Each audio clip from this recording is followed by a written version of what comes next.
Hi, this is Anna London with Cyvergence, and in this episode, it's going to be brief and to the point. We're talking about what does the cybersecurity industry look like in 2024?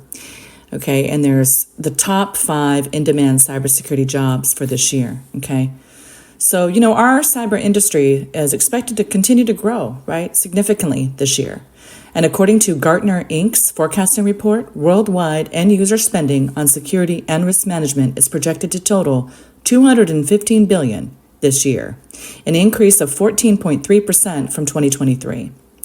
And in 2023, global security and risk management end-user spending was estimated at $188.1 billion, right? So a 14.3% increase is anticipated for this year.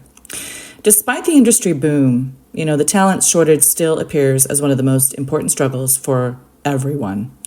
If you're a cybersecurity professional or considering expanding your cyber team this year, here are the top 5 jobs to watch out for, right, in 2024. So the first one, of course, is CISO, right?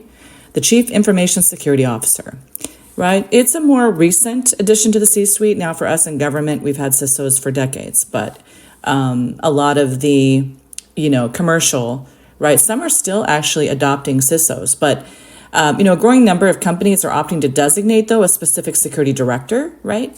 The CISO is, of course, a senior executive responsible for creating and executing an information security program, right, to safeguard, organizations' data and systems, right? They're accountable for overseeing risk management and, of course, ensuring that the organization's security measures align with its business objectives. Right? They're part of the C-suite, okay? There's CTO, right? There's CIO, and of course there's CISO, right? And they all have a slice of the pie to play when it comes to risk management overall. The second is information security analyst, right? So information security analysts play a crucial role in safeguarding, organizations' data and computer systems against cyber attacks. Responsibilities encompass installing protective software, of course, monitoring for potential breaches, and responding promptly to any attacks that may occur, right? And, a demand for information security analysts is present across various industries, with key employment sectors, including computer systems design, of course, and related services, fintech and insurance, as well as information technology as a whole. And you're going to see a lot of information security analysts, right, as, of course, SOC analysts, the Security Operations Center analysts, because it's all the defensive posture side, right, instant response, all of that. Makes a difference, right, huge difference. And they play a critical role in our industry's ability to, identify indicators of compromise, but keep our systems and data secure, right? All right, so the third most in-demand job, of course, the cybersecurity engineer, right? And, the cyber engineers are tasked with the design and development of cybersecurity software and systems, right, tailored for both individuals and, of course, organizations. Responsibilities encompass, identification of vulnerabilities and the formulation of targeted solutions through specific problem solving and system upgrades, right? There's a wide range of responsibilities, right, that this job encompasses, from conducting penetration tests to auditing system performance, and they must possess an extensive knowledge on computer systems, networks, and operational procedures to ensure the seamless integration of their company's cybersecurity systems, right?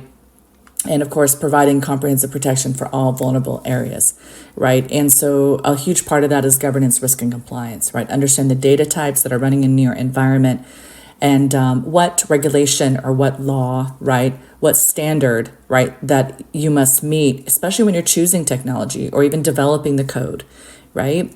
All of that matters, okay? So the GRC component is just as important as the technical component, okay? And the ability to present risk too, right? So that's a huge component of this too. A lot of people think that cybersecurity professionals sit behind, in a bat cave with the hoodie on, right? And with an anonymous mask, but that's not the way we operate. We have to get out in front of things. We have to actually, speak cross-functionally with different teams, okay? And that involves talking through the problem, getting to the root cause, and identifying different solutions, right? Alternative solutions. And when those don't work, then you try it again to minimize the risk, because that's our jobs, right? And some of it requires, a PowerPoint presentation, a quad chart format, a war report, whatever it might be, right? So the fourth most in-demand job, of course, is security architect. And of course, those roles, a lot of these roles are going to blend a bit, okay? The security architect, blends expertise with both hardware and software, incorporating programming, research, and policy development, right? These professionals proactively anticipate potential threats and devise system designs to preemptively address them, right? So there's a lot of overlap here, right? So a seasoned information technology, any expert in cyber really, need to strategize, execute, and oversee computer and network security systems. And they're expected to possess strong communication and leadership skills, because they lead teams and are involved in the training and implementation of computer security policies and procedures throughout an organization. And they also, security architects too, or enterprise architects as well, right? They're responsible for maintaining, the network diagrams, the rack diagrams, etc., right? There's a lot of that. Let's talk about the fifth and final one, is the information technology security consultant, right? So an IT security consultant offers specialized and tailored advice, and direction, of course, to organizations regarding IT security. And their main responsibility involves evaluating an organization's IT infrastructure, systems, and processes to pinpoint vulnerabilities, assess risks, and of course, propose suitable security measures, right? So IT security consultants, collaborate closely with clients, right? So it's a hugely client-facing position, right? And, they need to do that. And, again, that's why I mentioned earlier, be able to present risk, be able to talk through the problem. And, education and consultation go hand in hand, right? So many times you are educating the client. You're not talking down to the client, but there's a lot of unknowns out there, right? And so it's our job then to also educate the client as well. What are we doing, but why, etc., and why this reduces risk for them, right, etc., right? Why should they take money from a profit-generating part of a company, right, and put it into the security aspect, right? Because cybersecurity is not profit generating unless you're a cybersecurity consulting company or a vendor, right, providing a cybersecurity solution, right? So many times it's, this is the way it's always been in the environment. So why do I have to move funds, from the profit generating side to now put in more defensive mechanisms on this side? You'd figure it would be common sense, right? But it's not. A lot of times you do have to manage up, if you will, and you have to educate and explain why and justify the need for that extra technology or extra resources like people, etc., right? It's not as easy as what people realize, okay? You don't sell security so much, but you have to sell the ability to say, okay, this is how it's going to minimize risk, right? A, B, C, and D, etc., right? And point it to the regulatory requirement also governing that data as well, which helps. Okay, so, look, as IT security consultants, okay, you're going to work closely with clients, okay? That's hugely what we do, okay?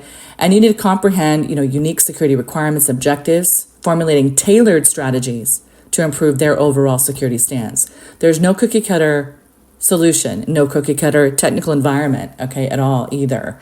So, you need to be able to have a vast knowledge of a lot of technology, network topologies, etc., right? So that you can actually provide the best recommendation for that specific client, right?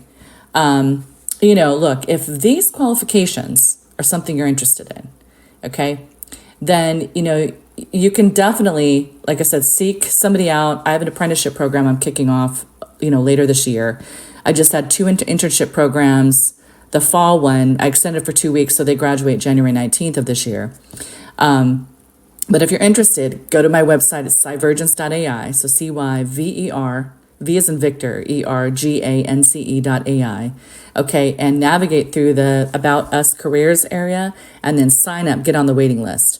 Okay, because I have a 6-month and a 1-year apprenticeship program, that actually goes through this. But like I said, go through, at least validate, like I said, where you're getting your information from. Okay, there's a lot of information on YouTube, yes, but there's a lot of garbage on there too. And so many times you can't navigate through the noise, especially when you can't deduce for yourselves what is accurate information and what's not. There's a lot of people that pretend, if you will, that they're a hacker, they're this, they're that. Okay, they did a try hack me or whatever. Okay, that doesn't make them an expert at all. Even a quick Udemy course doesn't make you an expert. Okay, only the actual hands-on knowledge in a real-world setting can do that, right? And of course, so get the education, do what you need to do.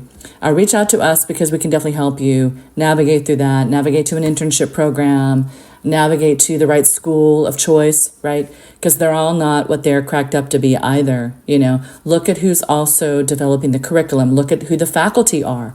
Have they been in the schoolhouse, right, their entire careers, right? Just because they have a PhD, right, does not make them an expert by any means. They're an expert maybe in research, okay, in analyses maybe.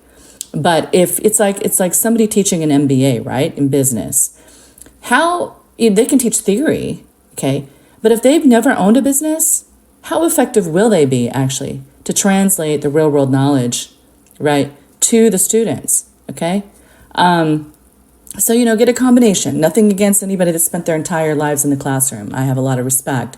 I also taught the university level myself, right? But there were a lot of gaps, okay? A lot of gaps. And even the post-graduation gaps as far as the springboard between, okay, now what does the student do from the point of graduation to now actually getting a job in cyber, okay? So I noticed a lot of gaps being a university professor, and that's why I stood up my company, the education side, to provide that, that gap, that bridge, if you will, from graduation, and of course the academic theory, okay, and some of the lab practice, right, into then a real world setting, okay, contra GRC, SOC, right, and you get to play different roles, right, to find out what you want to do, because there's a huge umbrella in cybersecurity. Right. So, there's a lot. OK. And but anyways, reach out to us. OK. Just schedule an, intro discovery call. OK. And, if you're just, searching, and just inquiring, then, look, just reach out to us because, again, we can help you navigate at least to the right curriculum, right? The right school for you. Right. We can make recommendations on that. Not everything's seems out there, folks, right? So, I have 30 years history in the cybersecurity realm in both federal and commercial, okay? I've supported Department of State, FBI, Aerojet Rocketdyne, right? Anthem, USAID, FEMA, DHA, right?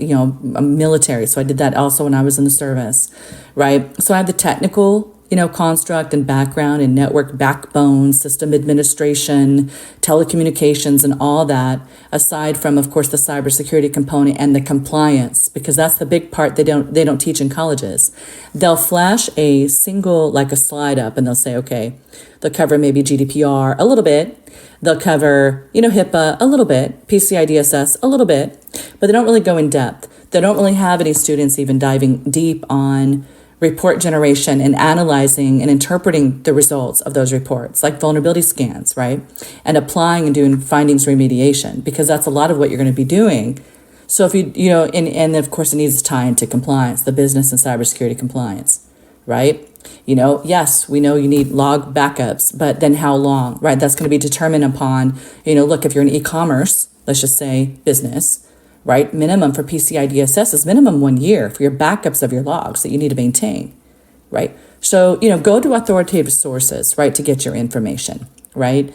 NIST 853 Rev 5, right? Look at all these, ISO, CMMC, right? We teach that, CIS controls, right? There's a lot of authoritative sources that you can go to. OWASP, right? OWASPalso.org if you're looking at static and dynamic code analyses. Tools, right, for your, developing your, applications, right? Yes, build and innovate, absolutely, but build secure and maintain secure, right? From the moment the fingers hit the keyboard or you're even designing, the preliminary design documentation, even looking at the very code you're going to use, all that has to be taken in consideration, right, as far as the security aspect, okay? Look, if the IT operations folks, which are overwhelmed and burdened with just keeping everything up and running, right? We call it the CIA triad, that the confidentiality, integrity, and of course availability, right? That's a common, that everybody should know the CIA triad, right? It's just one of those basic fundamental aspects, right, in every cybersecurity's toolkit, right, of knowledge, okay? But with that said, the A part is the availability. And so operations team, that's what they do. They keep everything up and running, okay? The developer side, if you're developing an application, right, they're building it, they're innovating. We don't want to stifle their creativity, right? But they have a certain contract requirement they must meet, okay? And so, again, if those teams, okay, which are brilliant in their own right, if they had the deep dive knowledge of cybersecurity that needs to be to build secure, if you're a developer, or maintain secure, stand up secure and maintain secure as an operational, like system admin, network admin, etc., right? Firewall admin, database administrator, then a cybersecurity specialty would not need to exist because it would just be ingrained in that DNA. But the truth is it's not. And even when coders go and learn how to code, they don't learn how to code securely either. And when you talk to development companies, only 23% of all development companies, vendors are actually doing any type of static or dynamic code analyses, right? They talk about, when you ask about testing, yes, they do testing, but they do mostly user acceptance testing, what we call UAT testing. When you click on this, the feature, does it act as intended? Right, when you click on this, when you type this, right, does it do as intended? That's user acceptance testing, the feature functionality testing, okay? So, and then of course they might do a spot check, a snapshot in time of penetration testing, right? But that's a snapshot in time, okay? That's not an ongoing thing, right? So in addition to that, though, you need to actually run the code, right, through a static, and then of course when it's running, dynamic code analysis check, so it can look for the robustness of the code, right? That's the availability construct. You don't want it to be a bad code, right? And, code that, is always going to go down, or, your users are going to have problems. So it looks for the robustness of the code, but it then also looks for, potential SQL injection or anything like that, right? It looks for a lot of things that the human eye just cannot see, okay? You can look at it. We used to actually look at code. The human used to look at the code, honestly. And we used to do, for quality control and things like that. But we have tools for that can automate that. So run the code. There's in OWASP.org, there's lots of tools.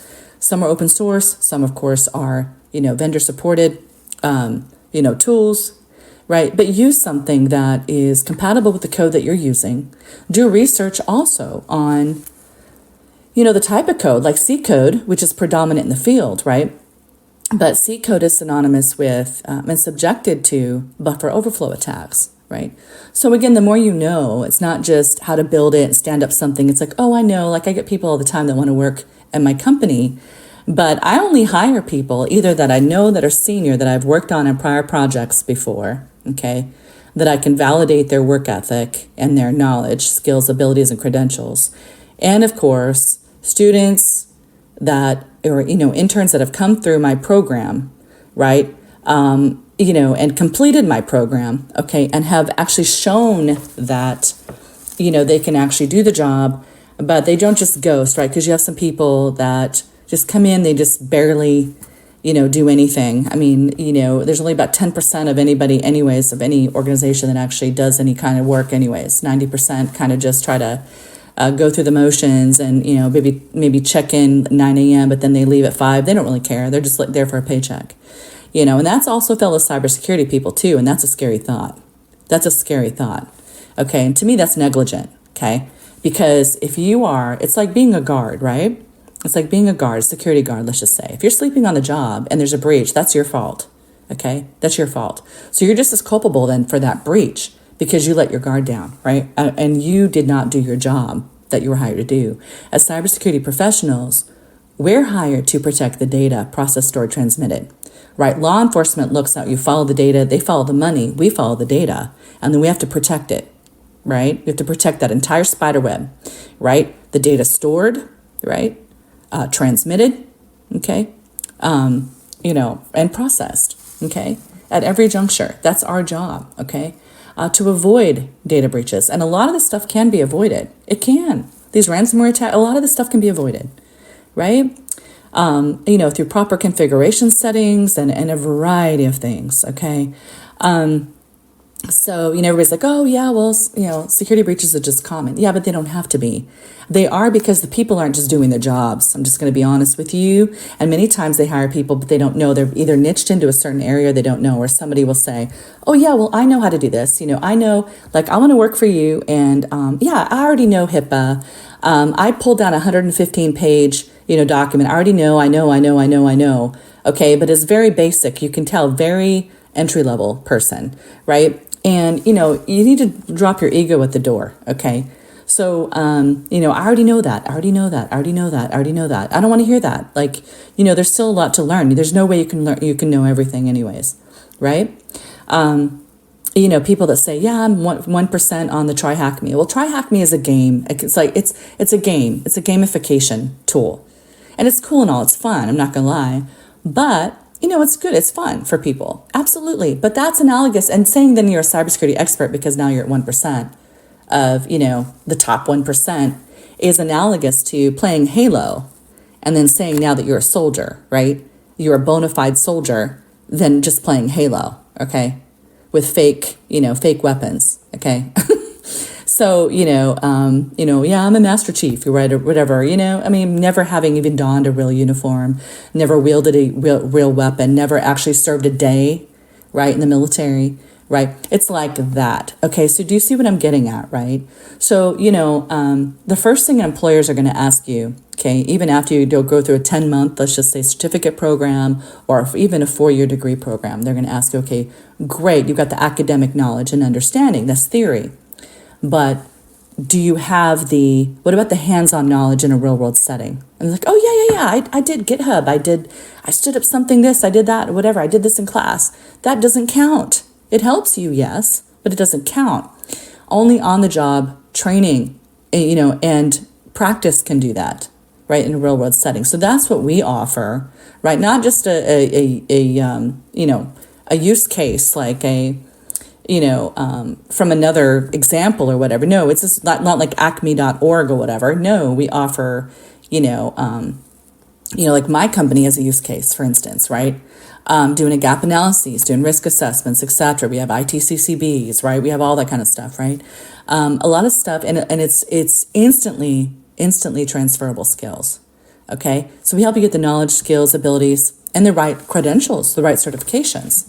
And you don't need to get like the 54 deck of, let's just say, baseball cards, let's just say, of certifications, right? You need Security Plus, right? There's several of them that you do need, but you don't have to go get the A Plus and Network Plus and everything else.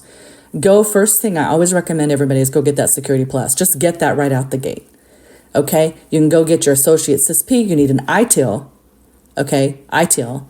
Okay, because that's the service delivery model, etc. People are going to expect you to know that, right? If you're going for pen testing, then go for an OSCP or a CEH, right? That kind of thing. You can also go for an associate CISP, right? Go for a cloud, get a cloud also. So get the CCSK, or you can get the AWS Cloud Practitioner, right, which has a lot of the security aspect in it, or even Microsoft Azure, But again, also if you're going to go for a cloud certification, get one that aligns with, right, because let's just say you're pursuing a job with Microsoft, then obviously, okay, so you go get your AWS Cloud Practitioner, and that's all great and all. It shows, kind of cloud overall, but it specializes in AWS architecture and design, right? So obviously, you'd be best suited then in submitting for an AWS job at that point, right? So if you're going for a Microsoft Azure, let's just say position, then it would behoove you then to get a certification in Microsoft Azure, right? Cloud, okay? So again, align yourself go look at job descriptions, go look at what it's asking for, okay? Because all a technical recruiter is going to do is look to see, does this person have the years of experience that it's requesting on this job? Okay, on this job requisition position. Do they have the credentials, right? The Security Plus or the CISP or whatever it's asking for, right? Do they have the knowledge, the KSAs, the knowledge, skills, and abilities as represented, understanding of SIM, right? SIM tools and solutions and instant response and all these other things, right? So go look at job descriptions and align yourself and make sure you go to authoritative sources. But people, that's what I was saying earlier. Do research on the faculty, right? Like there's even instructors that have wanted to, I get people all the time that want to work for Cybergence AI, which is awesome, right?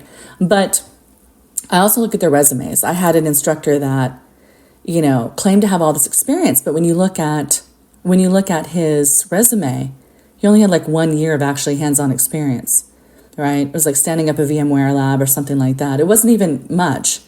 The rest of the experience was all in the classroom, okay? So how are you going to translate, right, the real world, like how things apply, right, in the real world if you don't have that real world connection, right? How are you going to align then and help a student connect the dots, okay, in that regard? And I think that's also a huge disconnect. But a lot of people that purport also to have experience kind of really don't. There's a lot of frauds out there too. So, because when you actually look at the resume, right, they really kind of don't have that. If you're interested, you could go look at my resume. I actually posted on annalondon.online. You can go to the portfolio area, and I have it under the cybersecurity stuff. You can go look there too. So, I do have the knowledge, skills, and abilities and credentials. And that's the thing that I want to ensure that the people that come through my programs, also the team that I have, exemplify quality, integrity, right? And what have you. So we're leading you in the right direction. Okay. Even instructors that I hire, right? I want them to be, eccentric, in a good way, not monotone. Okay. Be able to connect the dots, actually have the real world experience they can breathe in, to that lecture material, into the labs, right? And then work on real world stuff, because a lot of that stuff in academics is just outdated open source stuff that you're never going to touch again. Okay.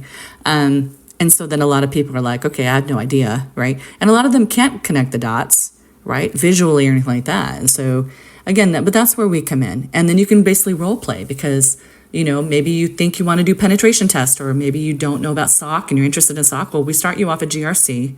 Because you need to have a titanium background and knowledge in governance, risk, and compliance. You do. I'm sorry, you do. Then we slide you into like a SOC analyst role, etc. So you can learn on the defensive side what that looks like, tier 1, tier 2, tier 3, all that kind of stuff, right? Continuous monitoring, vulnerability, management, all these things, right?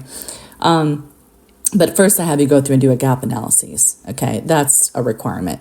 You have to learn how to do that, right? And apply the governance risk compliance aspect. Because even when you do, let's just say a penetration test, right? And you report, and you provide the report of findings, how are you going to make the proper recommendations to that client if you don't even know, for instance, the regulatory requirement that meets that, right?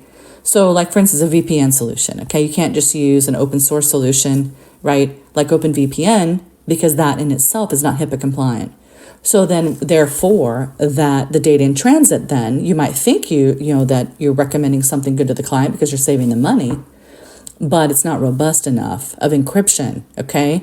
Because it doesn't meet HIPAA compliance. There's a reason for that. Okay, so if there was a breach, right, because, it would be that encryption's not strong enough at all, doesn't meet the requirements, doesn't meet the FIPS 140-2 requirements, right, and all that. And so you just now recommended something that it's not really doing much. They're going to spend, a lot of time and effort employing the OpenVPN, but then in the long run, it's not going to meet the requirements. And if there's a breach, number one, they get an audit finding because it's not HIPAA compliant, right? But number two, then, it's not even strong enough. So you just recommended them garbage, right, if you will. So again, I teach people so they know how to do the job, like what a concept, right? Not just theory and a bunch of old archaic technology, okay, that you see in academics. I teach you actionable, elements of knowledge, skills, and abilities and guide you in the right way with your credentials. We also help with resume guidance and all of that. You'll get the mock interviews, your LinkedIn about section, all that kind of stuff we help you with, okay? Presentation skills, all of it, right? So anyways, look, it's not quantity so much. It's quality, okay? And there's no shortcut to success even in cyber because that knowledge takes time. But it's also important that you solicit advice from authoritative sources to include the very teachers and the companies in which that are providing those resources. Okay, that's incredibly important to your success in cyber. And align yourself with mentors, right, and guides that have actually done it, okay? All right, so with that said, this is Anna London with Cyvergence. I hope this is providing value to you. Again, ping us. Again, cyvergence.ai. I'll put the information in the comments section that you can refer to. Click on the link or drop it in drop the URL in your browser, and again, sign up to our apprenticeship program if you're interested. It's a waiting list. And of course, if you're interested, just talk to us and ask, okay? You'd be surprised of just asking, okay, how we can guide you in the right direction, whether it's with us or someone else, right? We don't sell you things you don't need, okay? We sell you things that are tailored to what your alignment is with your goals and objectives, okay? That's the way I roll anyways. With that said, this is Anna London with Cyvergence signing out.